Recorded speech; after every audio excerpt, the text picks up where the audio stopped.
Hello and welcome to my Readathon vlog video. I decided for the month of October that I would join two readathons. The first one was the Hey Readerathon hosted by Chantel Reads All Day, and I will link her channel below. And the second one is the Sweater Weather Readathon that is hosted by Zoe Reads, Liv's Library, and Abigail's Cup of Tea. I decided to continue with Victober and I read books for the prompts for that as well, and I will leave the hosts of Victober below.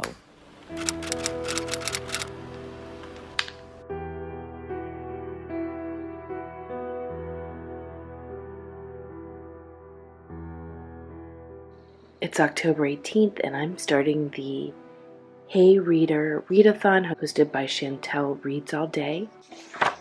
I'm reading Steampunk Poe and the prompt is read a short story, and I am going to start with The Mask of Red Death.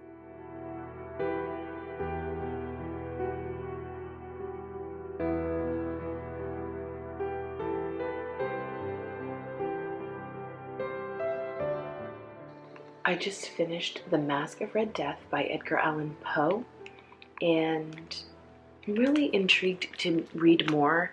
I've only read The Raven, and that was years ago, and that of course is poetry, not a short story. But I did love this steampunk version. The artwork in it was stunning. Edgar Allan Poe's language it's interesting. I would describe it as flowery, but it's so macabre that it is an interesting language. So The Mask of the Red Death is basically a story about a prince whose country is being devastated by the Red Death, which is this pestilence, this disease that within a half an hour you die from it once exposed. And he kind of builds this community of people who live within his palace. He decides to have a masked dance, and it's all about the reveling and then, of course, this masked guest that was unexpected. I think next I will continue on with The Telltale Heart.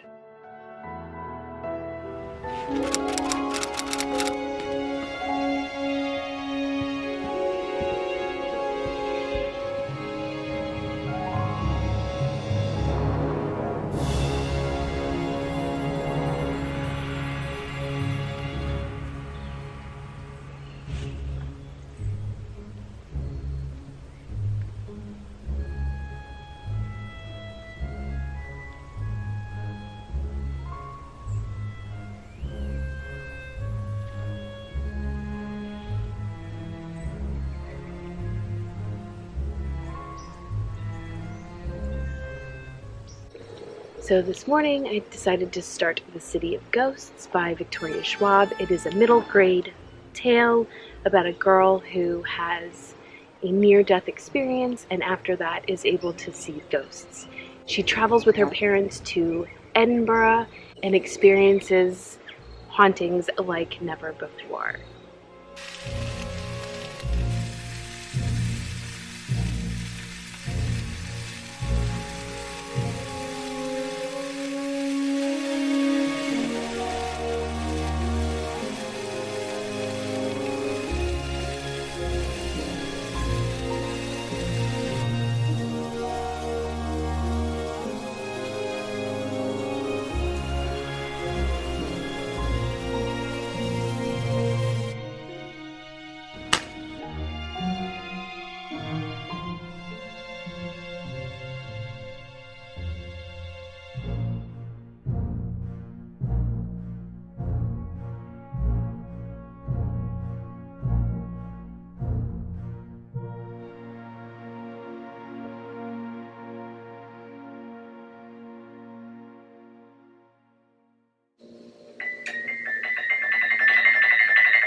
It's the end of the day and I have finished City of Ghosts by Victoria Schwab, And as I mentioned earlier, it's a middle grade read.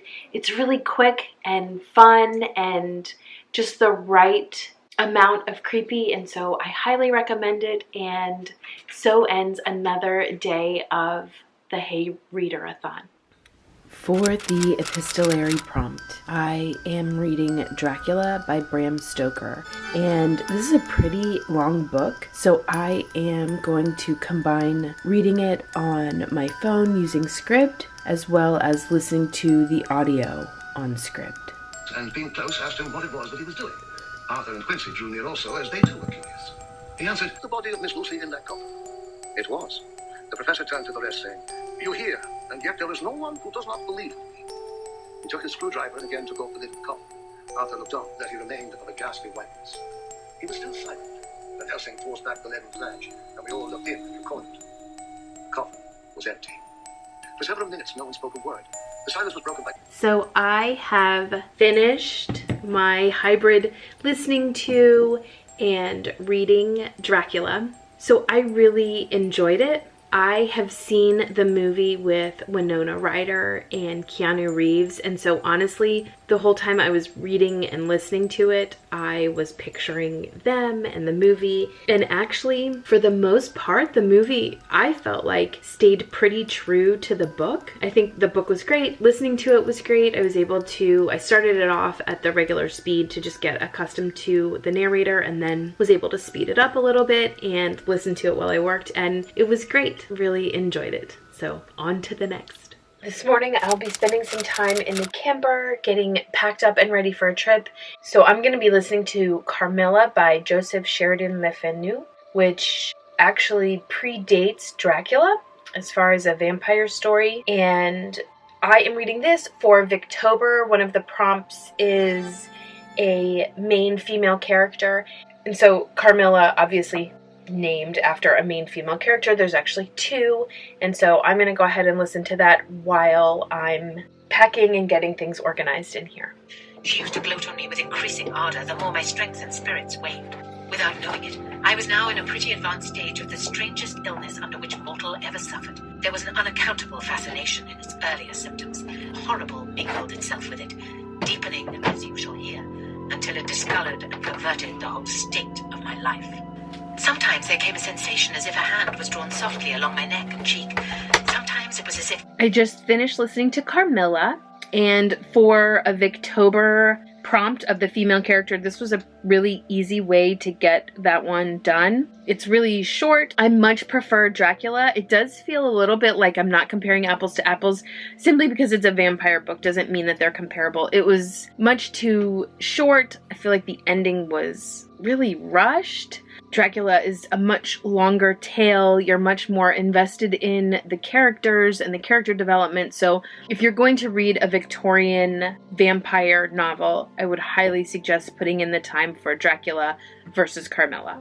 We are getting ready to take our camper to go to the beach for a few days. I love being at the beach in autumn. So the drive isn't too long. It's just probably going to be about 3 hours.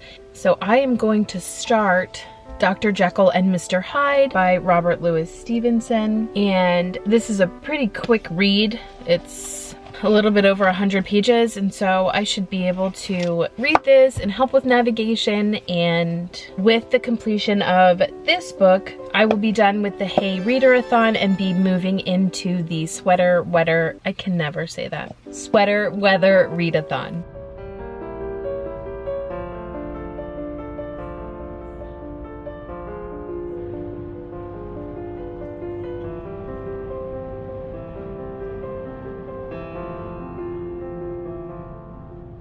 So I just finished The Strange Case of Dr. Jekyll and Mr. Hyde by Robert Louis Stevenson, and while it is a thin book, you could spend a lot of time reading this book and delving into the psychology of this thriller. It delves into addiction and drug abuse, which I didn't realize. I have not read this before, but it expounds on the idea that within each of us there are these warring sides of desiring to do good and the perpetual temptation of doing evil. the more you feed something, the bigger it gets. And that includes addiction. So I highly recommend this book. It reminded me of Frankenstein and His Creature by Mary Shelley. So we've arrived to our first campsite, and I am reading The Case of the Missing Marquis, which is the first Enola Holmes mystery. Enola is the younger sister of Sherlock Holmes, and her mother goes missing.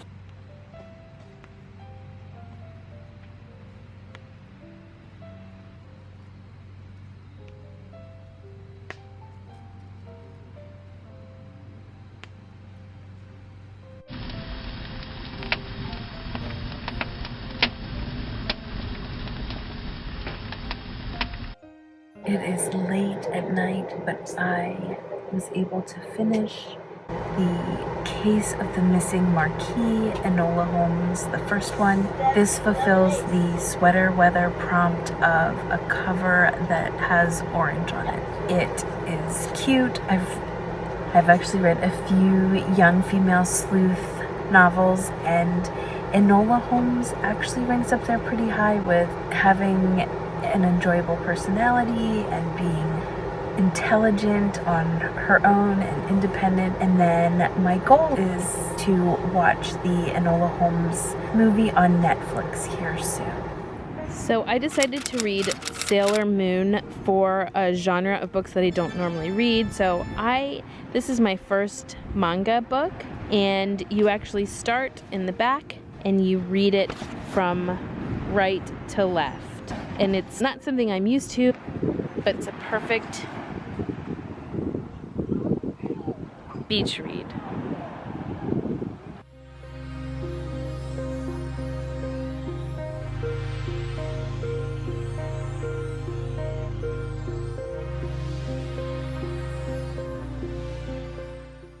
I finished Sailor Moon. It wasn't the easiest read for me, and I think it's because I do have to start at the back, and I do have to go from right to left, and so it just was challenging. I also feel like there was a lot that was science fiction that maybe I didn't understand, but still was great for my first dive into manga. And now on to the next. So we've made it to our next campground, and I am gonna start reading the Dark Witch series by Nora Roberts. This is the first book in this series. I actually don't know that much about it, but I do know that Nora Roberts writes romance, but this one is supposed to have a little bit of a more creepy flair to it. So this fulfills the prompt for the Sweater Weather Readathon, having a fall word in the title.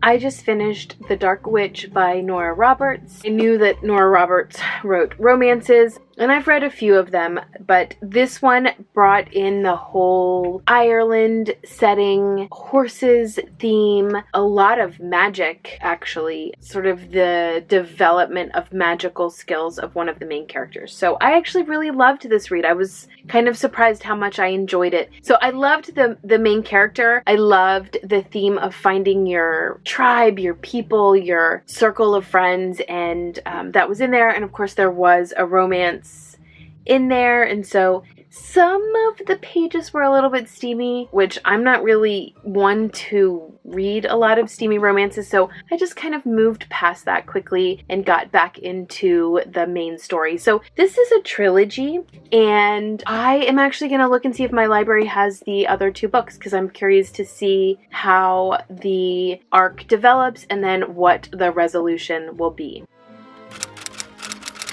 All is quiet on this start to our Sunday morning at the campground, and I am starting The Murder of Roger Ackroyd by Agatha Christie. I've heard nothing but praise for this, and I can't wait to dive in and see what all the hype is about.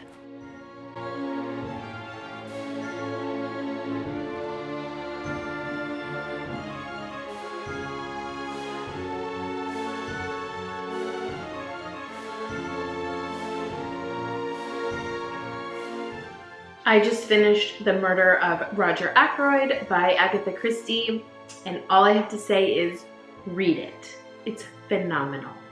Read it. For the last prompt of the Sweater Weather Readathon, I am reading If We Were Villains by M.L. Rio.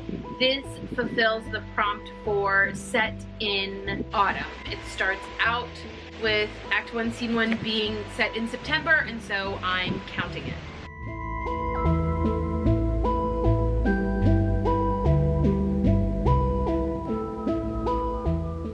So today's the last day of the Sweater Weather Readathon, and I just finished If We Were Villains by M.L. Rio. This is the story about a group of students who attend an unaccredited university that solely studies Shakespeare. They put on Shakespeare plays and they immerse themselves in it as actors. Within this toxic group of friends, there is tragedy that strikes, and within that tragedy it just kind of shares the breakdown, the mental breakdown that everyone goes through during this story. So it opens up with you knowing that a murder happened and that someone went to jail for it, and now that they're leaving jail, they're going to tell the entire truth. It was fairly predictable, but I did really enjoy the Shakespeare. Now that the Hey Readerathon is done and the Sweater Weather Readathon is finished, I can go back to Victober. And so to fulfill the prompt of a setting in a city, I am reading The Diary of Nobody by George Grossmith. It's a pretty short read. It's hilarious. It's so funny for a Victorian novel. And I'm actually almost finished with it. I've been listening to it as I have worked today. I'm just gonna sit out here and sweep our back deck and finish it. I was so taken aback by this onslaught on my 2-year-old friends, I could say nothing. And as I heard the bus coming, I left with a hurried kiss, a little too hurried perhaps, for my upper lip came in contact with Carrie's teeth and was slightly cut. It was quite painful for an hour afterwards. That was The Diary of a Nobody, written by George and Weedon Grossmith, narrated by Simon Hester. So I just finished The Diary of Nobody, and I loved it. It was not something that I normally would read, but it was funny, and like I said, it's a quick Victober read, so I think for listening to it while you're doing other things in your life, it's a fun little story. Over the past few days, since finishing the Sweater Weather Readathon, I have been listening to The Woodlanders by Thomas Hardy, and I'm reading it for the prompt in Victober that is setting in the country. Her cheeks blue and her cold worse than ever. She would not complain while he was disposed to continue work. But when he paused, she said, But the principal house door opened on the square yard or quadrangle towards the road, in which hung a pair of gates, flanked by piers out of the perpendicular, with a round white ball on the top of each. I love Thomas Hardy. I've really liked Tess of D'Urbervilles. I read Far From the Madding Crowd this summer and I loved it. But The Woodlanders is not one of my favorites. So I knew going into it that it was controversial because it talks about infidelity in marriage, and I was prepared for that, but not in the way that I would fall in love with a character and then have that person be kind of the victim, for lack of a better word, in this infidelity, and to be connected up with such a nefarious character. So I don't want to say too much because I don't want to give a spoiler, but I really felt like I limped along at the end of that one. I think since I was at the end of Woodlanders, I went ahead and started A Picture of Dorian Gray this morning and listened to that while I was doing chores early this morning and working. And I'm at the end of Picture of Dorian Gray now. I read that for the prompt in Victober for something that's sensational. The definition that I had heard for that is that there was a secret, which if you know anything about the premise of The Picture of Dorian Gray, he does have a secret related to this picture of himself. And again, I really limped through, especially after on the tail end of Woodlanders and feeling the way that I was feeling, to then read Dorian Gray or listen to it. It was a slog. So I'm familiar with Oscar Wilde. I love The Happy Prince, and I read, as I was listening to Picture of Dorian Gray, I remembered that I read it in high school, but reading it now, it just really weighed heavily on me. Just his fall into hedonistic behavior when he really had started out in such an angelic way. Again, a nefarious character was enough to divert him to just these really awful life decisions. I am going to, for the last day of Victober, try to bring up my reading to a more positive level by reading the Child's Garden of Verses. This is by Robert Louis Stevenson. The version that I have is illustrated by Jessie Wilcox Smith, and she does these beautiful, almost like cherub drawings. This fulfills the prompt for Victober for popular.